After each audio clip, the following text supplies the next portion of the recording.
So for those who don't know, the class has been going live on YouTube for at least 3 weeks. So you should be able to find it. And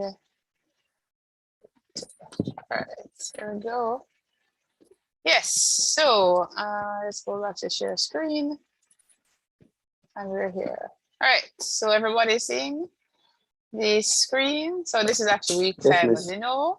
Today, we might talk about other things, but we're starting off with literature review best practices. I've been thinking since earlier this semester that I probably would be good to do a class, a lecture on some of the writing challenges, but right now we're going to stick to this. So let me give back a context for people keep joining classes late. So you should all know by now that for research, for academic research, SKIT is following a 5-chapter model. Chapter 1, the introduction. Chapter 2, the literature review. Chapter 3, the methods and procedures. Chapter 4, sorry, some people call that chapter methodology, which I believe is incorrect, and I can explain at another time. Chapter 4 is the analysis. Chapter 5 is the conclusions and recommendations. In this class, you have several assignments.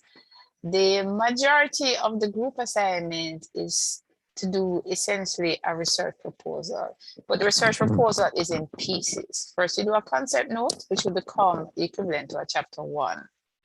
So the concept note, then you're going to do an assignment to do a literature review summary table, which I think I'll present on next week this time. The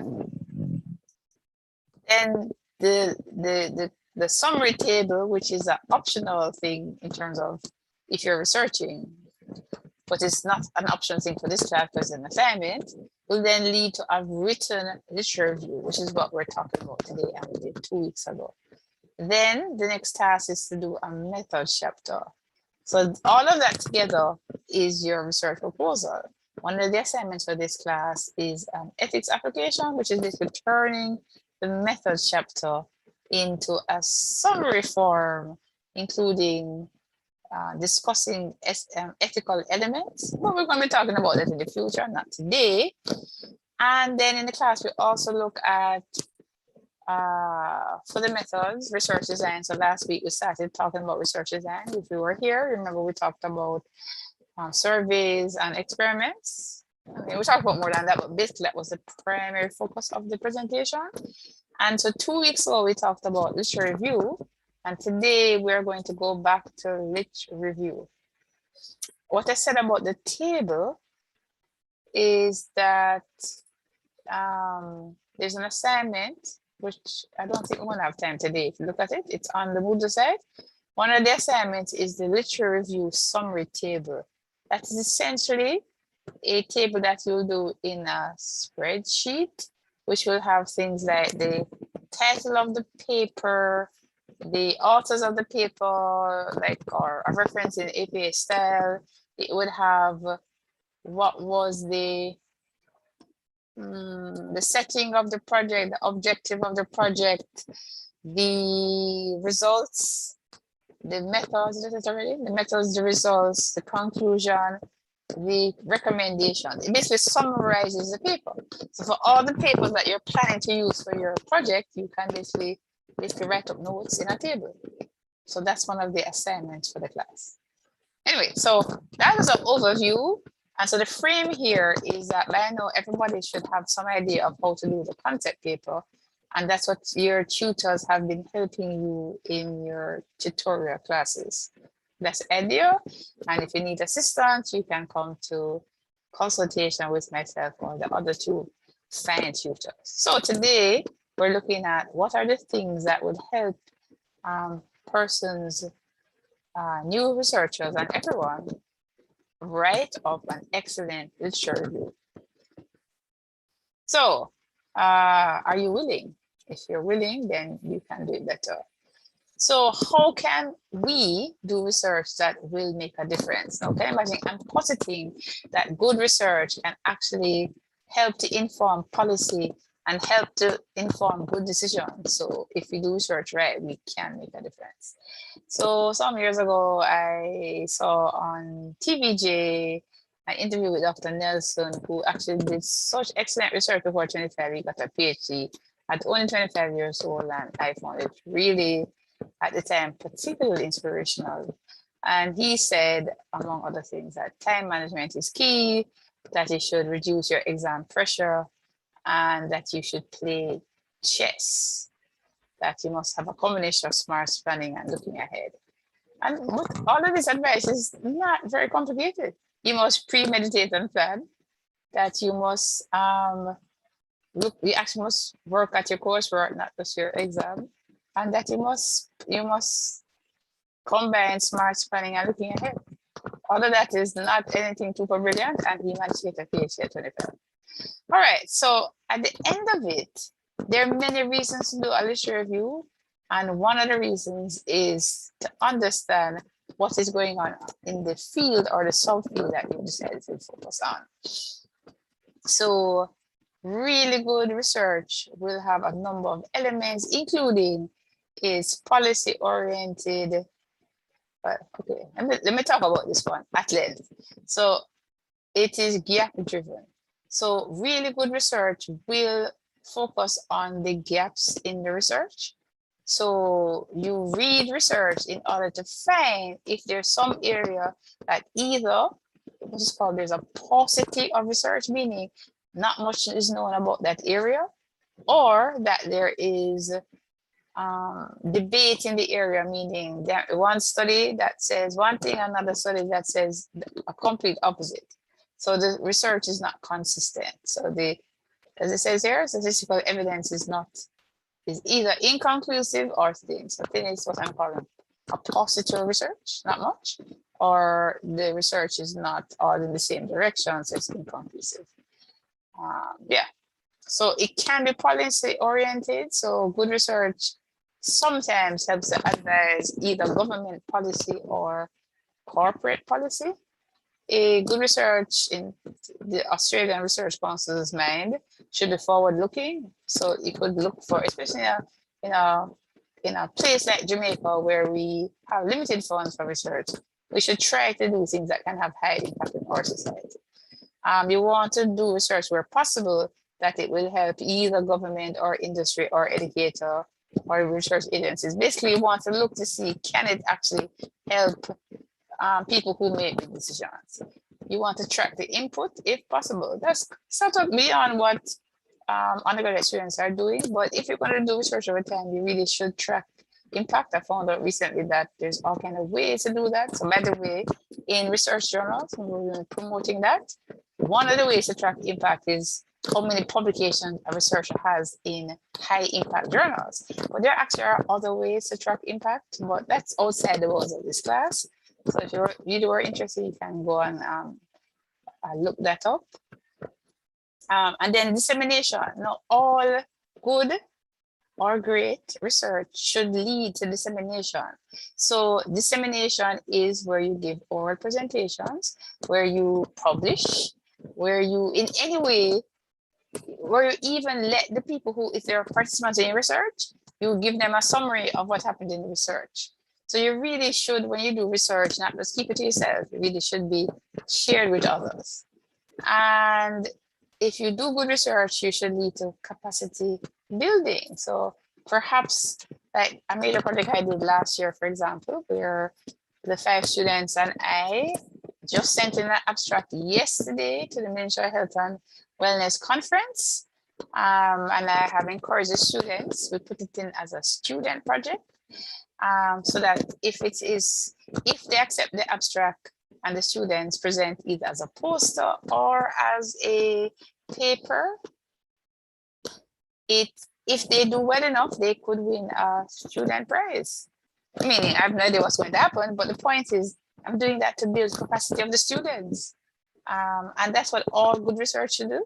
We're not only having use, but also finding ways to get everybody in the research process better and better at research, because research is actually important to societies progressing. In general, societies with higher percentages of research investment tend to do better in terms of GDP, gross domestic product. And there should be some kind of accountability. So like we think of US, for example, in health, the NIH, National Institute of Health, gives a lot of money for health research. I don't know what are the other government funds that give funds for other kinds of research. But at the end of it, you don't want to give money for research that doesn't follow ethics standards and government policy. So there should be some kind of accountability framework. And by the way, one of the accountability frameworks is this things called an ethics committee. So all universities, and not all, most universities in the world have ethics committees. In the US, it's called the Institutional Review Board, and in the Commonwealth countries, it's called Research Ethics Committee, easier to understand. And that is to ensure that minimal research ethics standards are met. So these are the kind of things that we're thinking about in terms of research excellence. Now, I think I might have talked about this before, but it's just here on the screen. So you should know the difference between a literature review and a systematic review. I suggest to everybody for any topic you're doing, you should see if systematic reviews and meta-analytic, sorry. Let me see if it's here on the screen. No, it's not there. So there are several types of systematic reviews. So a systematic review is the basic one, and then there's something called a meta-analytical study. So a meta-analytical study is a type of systematic review that essentially takes quantitative data from several studies and does statistical analysis of that. Systematic review typically is a qualitative study where there are these inclusion and exclusion criteria that the researcher does a search in order to find all of the articles that meet the particular criteria in order to give a comprehensive explanation of that subdiscipline. So in this class, we're asking you to write a literature review. We're not asking you to write a systematic review.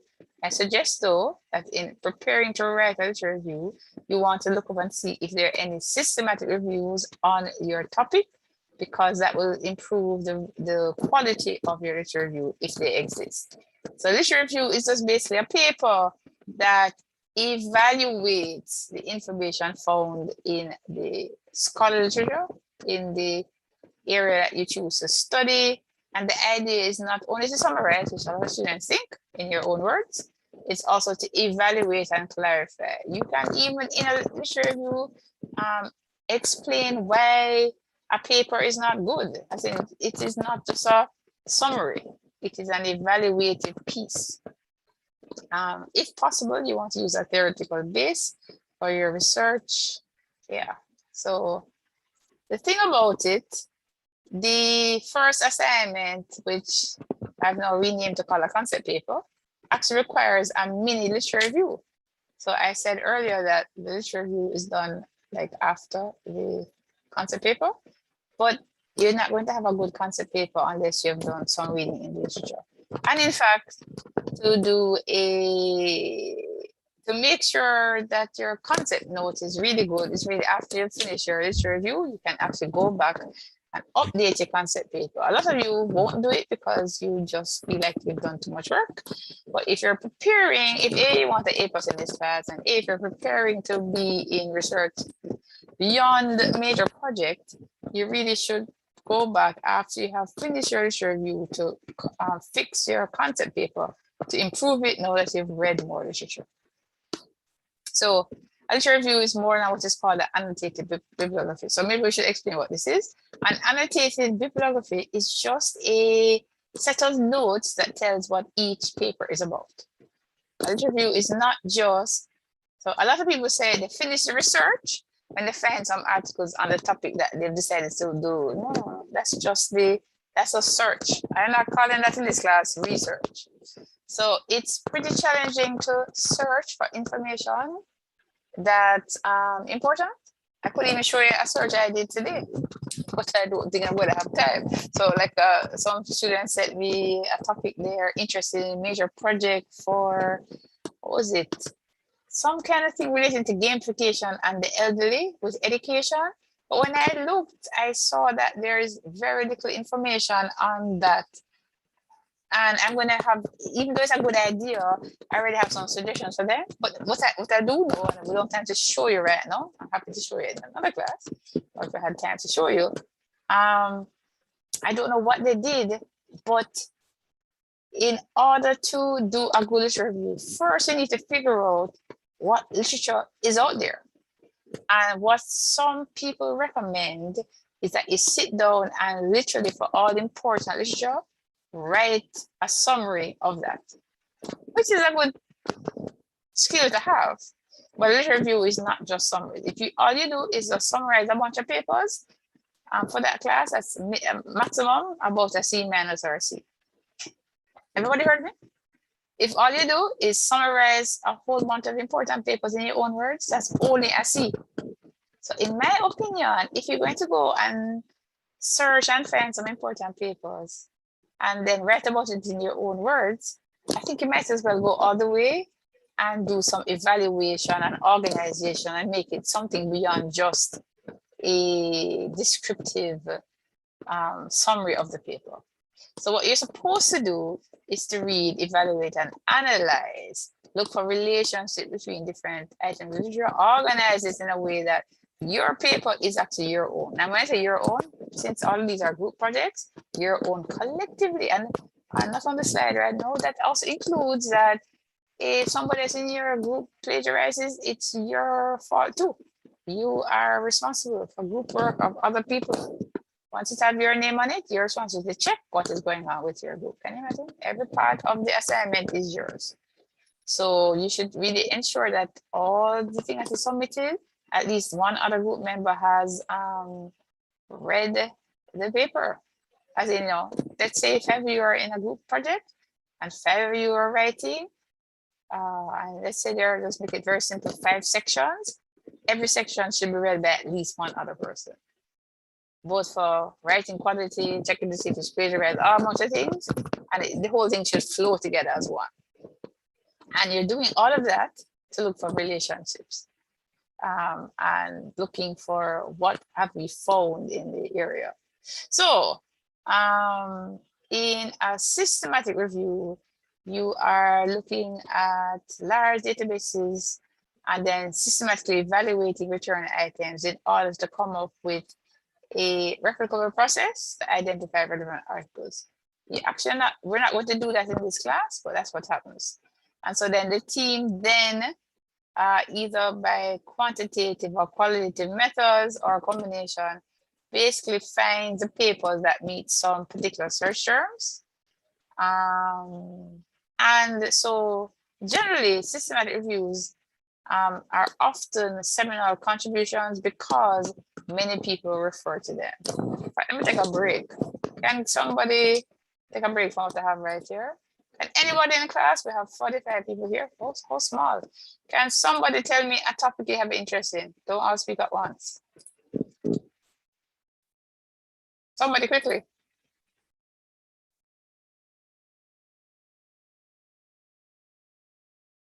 Hello? Are you all muted? I don't think so, because I muted you and I give you permission to unmute. Hello? Technology in computer education. Oh, that's really broad. What exactly about technology in computer education?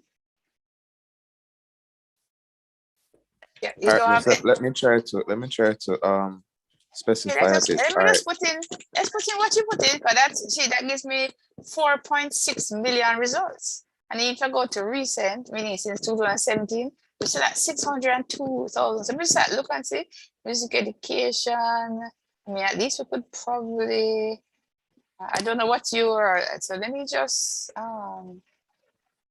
in fact, let me just stick to your topic. I don't know what the topic is, but it's really so broad. I'm just looking to see what systematic reviews there are on this area since 2017. So we see here that virtual reality and computer simulation in social work education, there's a systematic review published last year already, 27 citations. How is the technology? This sounds like your article, what you're interested in, very vaguely. How is the use of technology in education evaluated as systematic review? Technology in math education research, 152 citations, factors affecting the adoption of social media in higher education, a systematic review of the technology acceptance model. In fact, I'm kind of curious about this for 2 seconds. The point is, we keep going, there are all these systematic reviews, and I'll show you something. See, look at this one, a 2019 article, virtual reality for health professional education. I'm not surprised because health tends to have a lot of citations. So they're thinking of using, or maybe they are using, virtual education reality is being used to educate health professionals like physicians. We're not seeing it, miss.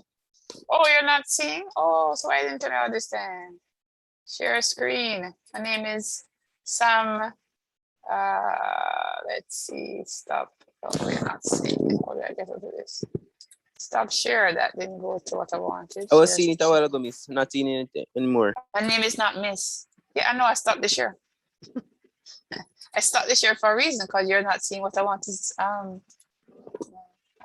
Okay, guys, I told you all. Sam teach Prof. Miss Mira. So I'm trying to figure out how to share. No, I've stopped doing that, so give me a chance. I think I know what I need to do. I think I need to stop this. I think that's what will happen. Yes, I have stopped the share. So sharing the screen again, and hopefully I can now go to share what I want to show, which was this. Okay, so I was here. I had put in technology, computer education.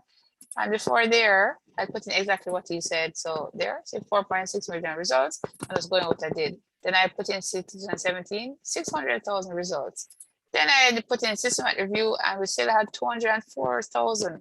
Now maybe there are not 204,000 systematic reviews, but the point is there's a lot. Because even if I did this, let me see how much I get. So 32,000, probably over 15,000. So there probably are a lot. Since 2017 on, that's a lot of reviews, right? And I was just looking through the list and I said I was interested in, I guess this one. No, I don't even know what I want to go back to how I had it. I'm not sure if I can even find, but not paper. Oh, this is the paper I'm looking at. I was just curious on this. So this paper said, because I'm just winging it right now to show you something.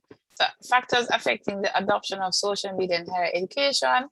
So I should show you 2 things, but I know everybody in the class knows that some articles like that one, where was it? Near towards the end. I don't know where it gone now.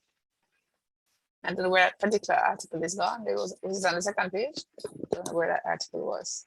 But it doesn't matter. I could yeah. Tracking e-learning through published papers. How interesting. Yes, there was an article there that I found interesting though. So let's look at this one for a second. So there's 2 things I want to show in this.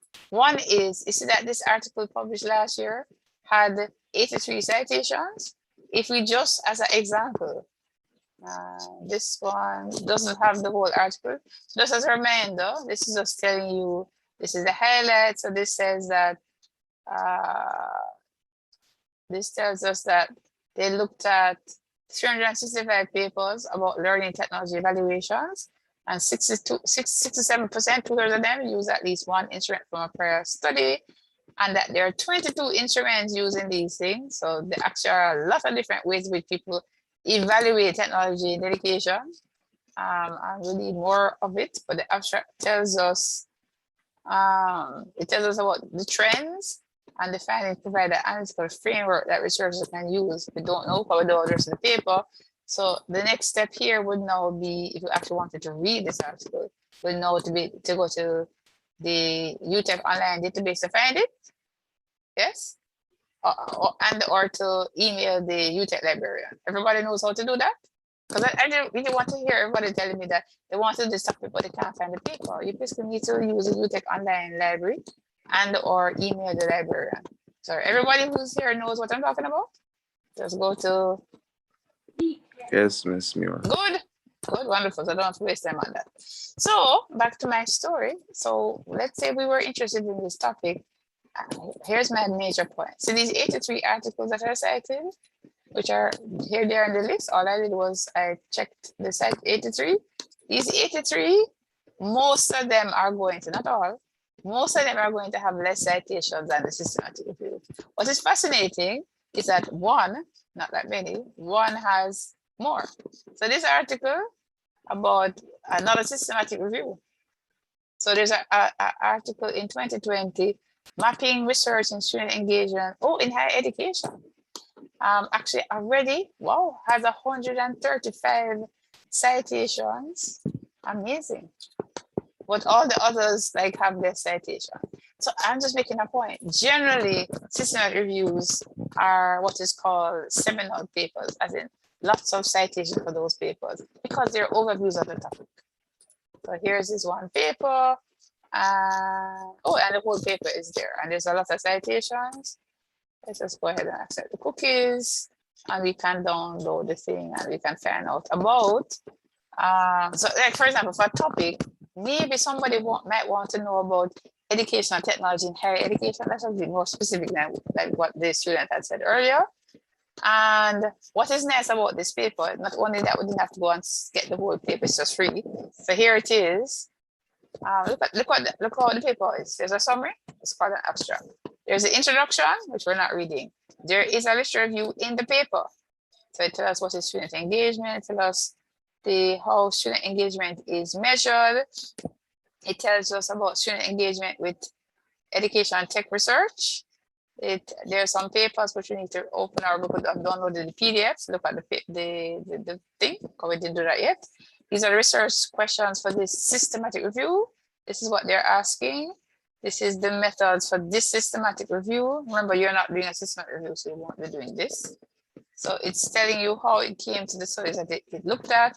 This is the methods of this study, which we don't want to be focusing on. And then it tells us how do studies do this, and these are the questions that they're answering. And which I'm just going through. So for each question, it answers it. And let me see if any of these have interested me just quickly. So question one was, how do the studies in the sample ground student engagement with theory? So they have defined student engagement, the theoretical underpinnings, which means that they're wholly for them. So there are all kinds of different ways in which people think about getting student engagement online. Is this online? Yeah, I think it's online. I'm going to suspect.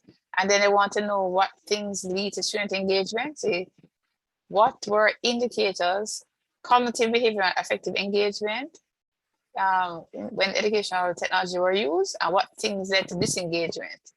And then we can find out about that. I guess there's a full size table we need to bring up. Maybe I should have just brought down the. And then the third question, what are the learning scenarios, modes of technology employed in these studies? And it tells us about the different options. There's a lot of stuff to learn about this topic, clearly. That's probably why it has so many citations. And then there's a discussion because they compared the previous papers and then hopefully they finish, or then it tells the limitations of the study, recommendations. Now, this is the part I'm saying, one of the good reasons that it's good to read a systematic review is that typically they tend to give recommendations.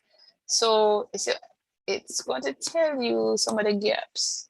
So here, this paragraph says, the findings of the review suggest that research gaps exist with particular combinations of tools, study levels, and modes of delivery. So with study level, the use of assessment tool with graduate students. So there's not enough known about graduate students, as well as for undergraduate students, knowledge organization and sharing tools. And topics research are far less than expected. The use of text-based tools in a certain number of subjects, as well as multimodal production outside of disciplines are also areas for future research, and the use of assessment tools in the field. So these are the things that apparently, based on a big overview, are the ones that need more research. So like, for example, if the people who ask me about this want to look at undergraduate students, these are two areas that need more research. So then you could now type in just these two things, because I don't know what they even mean by this, because I'm not the expert on this area. And they could read more. So back to my story now. So I'm just back to, I'm going to talk about the systematic review. And I've decided that I want to go to, let's say, university education. also want to put into that, knowledge and sharing tools. So I'm not surprised this one comes up because I got that idea from there. But see here, knowledge, so knowledge sharing is one of the ideas.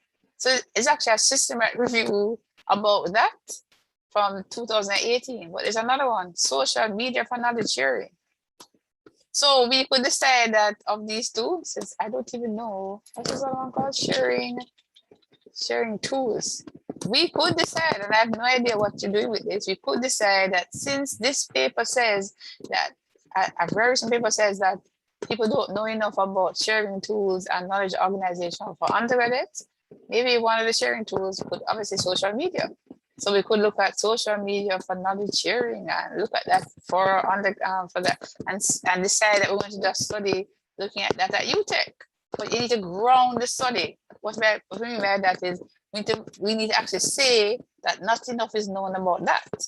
But if something's already known, you don't need to do a new empirical study. And by the way, I'm being complicated. So can anybody tell me what exactly is an empirical study?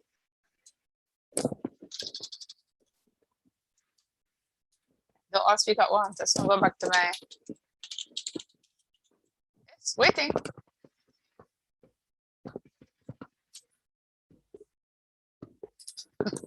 Nobody's going to tell me. So let's see it right here because I've said it before in class. You are not with me. It's research where conclusion of the study is strictly drawn from empirical evidence, which means data you collect.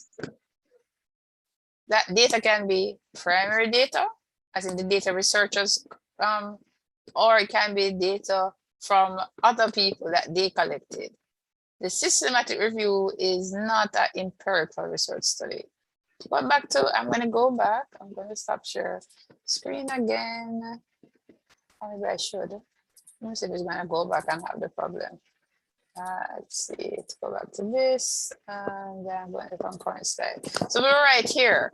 So what I was saying is systematic reviews are basically a paper that tends to be seminal. And I'll give one example of how it's seminal. There are other seminal papers in it. So empirical paper can be seminal, as in a seminal paper is a paper that has a lot of citations, or I shouldn't say it that way. It's a paper that's very important to that subtopic or area of the field. So when you want to do a literature review, you want to think about the key sources, what are the major issues and debates, if there's any different perspectives on that topic, what are the origins and definition of the topic, what are the main questions and problems that have been addressed to date, what is the knowledge on the topic, structure and organized. And by the way, this is a very important thing because a lot of students who are good students, they do everything else right, but their organization is poor. You need to organize a literature review in a way that everybody can follow.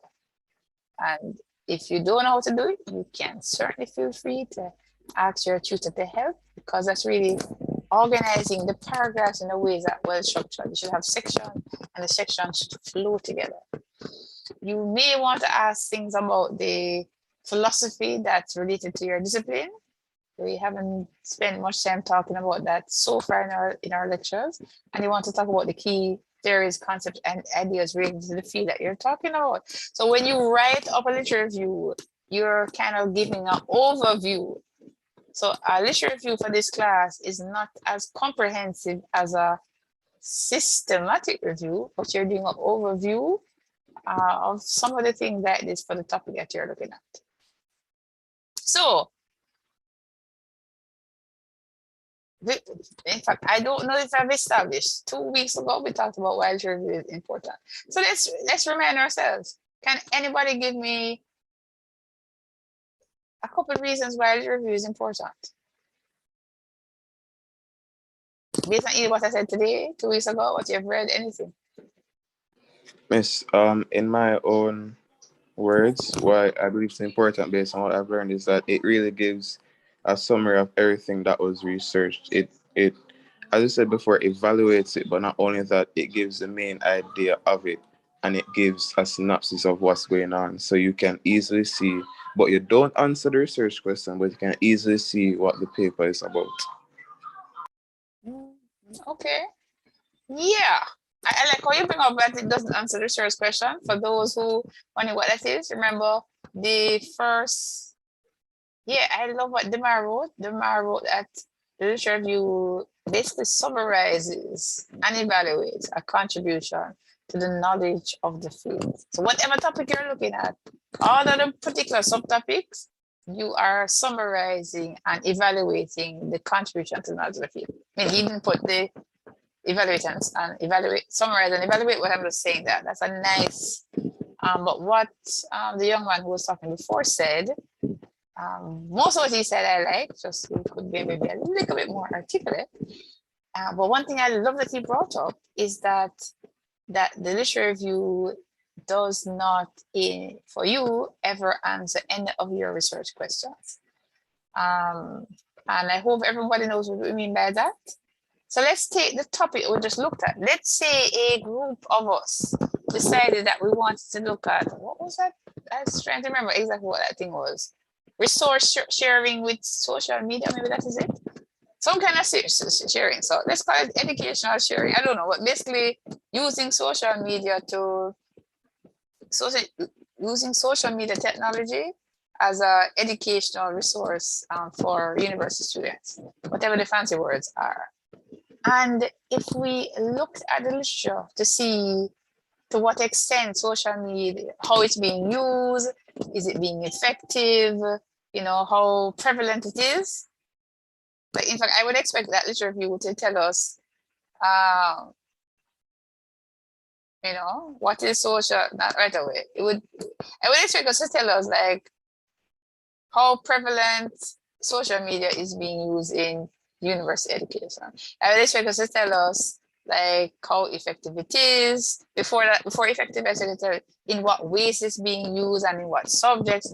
All those kind of things will be there. And part of what I expect is to say, where is it being effective if it is? You know, maybe it's just, maybe there's not evaluations, and is it even cost effective, all kind of things. So all kind of things could be possibly addressed, and maybe we know if it's effective in this kind of class, but not in another class we don't know. So the point is, at the end of that, we would have a general gist. And so if it is that we decided that we wanted to look at, here's my research question. In fact, let me ask anybody in the class. What kind of question would anybody in the class right here want to know about social media? Somebody right now, make up a research question for UTech. Social media at UTech. You're going to do an empirical study. Go, anybody. Does social media downplay UTech's importance in Jamaica? No, sir. First, so many problems with that. Social media is not a person, so social media can't downplay. You mean the people on social media? Yes, Mr. Sutherland. I'm sorry. Yeah, it's a different question. So your question is really about is university education actually valuable? Which might be, it could be that there is some, you know, the perceptions of university education among social media users. That is way outside what we're talking about here, because what we're talking about here, we're talking about, can social media, I'm better remember, what is social media? Social media includes social networking sites. So social networking sites examples is Instagram, Facebook, LinkedIn, ResearchGate, Snapchat, etc. All of those are social networking sites. But there are other kinds of social media. So YouTube is TikTok is a video channel social media. And WhatsApp and I didn't know other lists of messaging chat apps, those are social media. There's a whole long list of types of social media. So now that we just, by the way, just reminded ourselves what is social media, I was asking the question, if you wanted to find out how, so by the way, let's take me. I don't use social media in any of my classes. I use social media for my own personal use, but not in my classes. So like, for example, I encourage that students form a group and chat among themselves. I don't enjoy it for long list of reasons, so I'm not using it. But let's see right now at UTech, like I know that the program leader is helping students on social media for academic advice. I'm about that, right? Now we're just talking about, we want to know something about how social media, something about social media use and academic, something academic. Can anybody know, not about the perception of the social media users? Actually, that's a good study, but that's way outside of what we had just looked at for that literature. Remember, the literature we just looked at was all about social media and educational technology, which is to be about using technology to educate people. And when we talk about education, we're talking about actual real learning. You know, so all the learning, all the formal education you pay for that don't lead to learning, that's not learning, that's just foolishness. Okay, so we have a question here. So Dane says, is social media a valuable platform for facilitating knowledge sharing at UTEP? Okay, so Dane is on the right line. So we wanted, maybe we could send sometime right now, but it's an important skill to know how to write a research question. And AH, and by the way, you must come to class with real names. AH is a name. How effective is social media in communicating with UTEP students and addressing their issues? But communicate, so AH, I know you weren't listening to me. That's also potentially a good, so first, this is a double barrel research question. We have to have one question. That would be 2 questions, but this is not academics. So remember, that's all like administrative, what I said before. We're focusing right now on academics. So I'm just taking yours off because it's not academics. That would be, we looked at educational technology, not the administration of yeah. So we're back to Odin. By the way, now this could be a question. So let me just take 2 seconds. So for AH, I probably would rewrite that one if it was going to be that, like, maybe I would put extent is social media effective. I don't even know. I don't know, maybe it's administration at universities. Maybe that, I don't even know. That sounds to me like what you're asking. But we're not, that's outside of, oh, that was the him. I should have been at everybody, but you're all seeing the screen.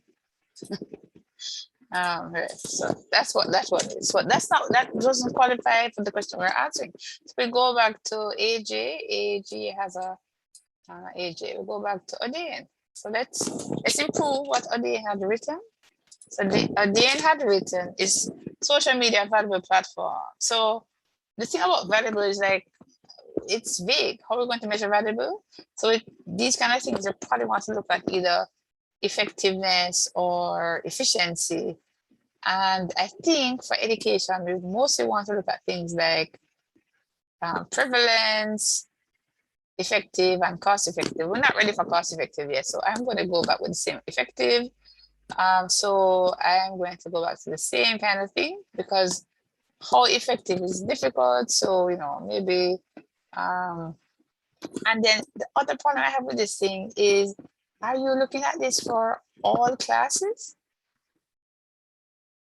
As in, for example, are you thinking, 1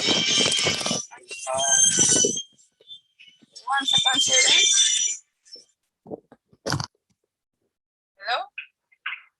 Good evening, Miss Miar. This is Special Mechanic. Can you talk now? No, I'm in a class and I'm in a class till 7 o'clock. So can I call you back again and give me a time tomorrow? I can call you? I can't even think I'm in a class. Can't think. Alright. So just send me a message or I'm not going to send you a message. You can email me. I'm in a class. I need to go. Back to you.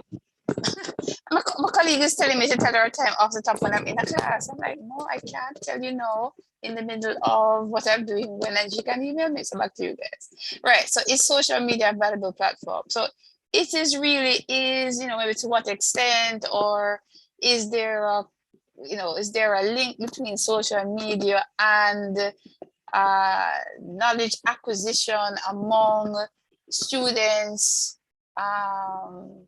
enrolled in introduction to programming or in a particular class? So I'm not going to have time to type it in. I'm just going to move on. So we know that literature review is important because of so many things. If you do it well, it helps you to give an overview of the topic. It basically justifies why you're doing the research. So what you do, we did this before, you identify your question, that's a research question, you review what people have, you figure out what it is that you're going to be looking at, you search the literature, you manage your references. By the way, there are tools to help you manage your references. They're called reference managers, which some of them are free, so you can use them. You critically appraise and evaluate, and you synthesize and you write it. So writing it is an important step, but there are so many thinking steps that come before the writing, and the writing is a non-trivial task. So here are the best practices, which we don't have any time to go through, so we'll go to in a few quick steps. So literature reviews, you're going to find relevant material, synthesize the information, do critical thinking, paraphrase, evaluate, use citations. And the first application must have a topic and an audience, interesting, important, well-defined. You must search and research literature. A lot of students just don't know how to search well. I make myself available if you don't know how to do it to help you, but the reference librarians at UTech can also help to teach you how to do that. But basically, it's a non-trivial thing to do, a search and find good papers. A lot of students go really wrong because they don't do this step well. So you need to be thorough and learn how to use keywords. When you find a good paper, it usually have keywords, use that. And you look at who have cited relevant papers and book chapters to figure out how to do that. It's a non-trivial thing. So generally, the best papers are ones that there is a need for the reviews. So you can look at this to figure out which is the best kind of paper to publish. Then you want to take notes when you're reading. You want to take those notes carefully. If you put exactly what's there, it must be in quotation marks so that eventually you're going to paraphrase, so you won't cheat by what is called doing plagiarism. You could use reference software because that can save you time.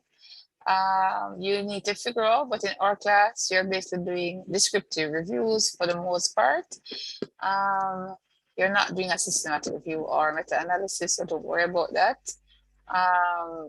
Basically, our reviews are not full reviews. You're basically doing something similar to a mini review. And you're going to figure out the type of review based on doing reading. You want to keep it focused, not too narrow and not too broad. And basically learn how to do that by reading other papers and getting feedback from your teachers. You want to be critical in how you write, and you want to be consistent in the language, in the style, and the rest of it. So you want to discuss the papers that you're reading from a thinking point of view, identify any problems in the methodology of the papers that you're reading, and always, if at the end of the review you don't point out what gaps there are in the literature, there's something wrong with your paper. Your teacher and me as a lecturer can help you with that if you don't understand how to do it. You should think well, which some people call critical thinking. So you need to recognize if your assumptions, figure out if those assumptions are reasonable, evaluate the arguments, and draw conclusions based on your reading. You're going to be using preferably active voice and preferably present tense. But whatever you use, it should be consistent throughout the whole thing. And if you really want to do it well, you should develop a habit to write as often as possible. And so when I first did the slide, I said, please, there's a wonderful YouTube video by Josh Kaufman about how to learn something in whatever days, anything fast. I think it's 20 days. And then when I first did this, I said, why don't you just spend 40 minutes per day for 30 days and then you get really far in this class? But when I first did this slide, most people had to take me seriously. But that is still the case. If you spend a lot of time, you actually make a whole lot of progress in this class. And by the way, disclaimer that even though this will help you get progress in the class, if you really want to be a really good researcher, the basic rule of thumb is 10,000 hours, which is 10 years if you don't take a lot of time, but it could even be 5 years to master that. You should find a logical structure to organize your paper. That's really important. You should make use of feedback from your tutors and other people in your group. You should seek feedback. You should, if you already have published, include your own relevant research. That's not the case for you guys. And you should be up to date, but you should also include all the studies because they are important, especially the ones that are seminal, the ones that have a lot of citations. And so this is some notes. And the future belongs to those who believe in the beauty of their dreams. It's good to dream about research, in my opinion. Still, I have a dream, right? So let's not worry about that. So that's it. These were the references for that slide. Somebody has something to say in the chat. Yes. So I have another class right now.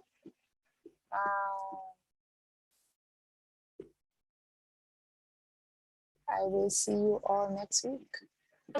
Okay, enjoy your day, Miss Mary. Yeah, man. Take care now.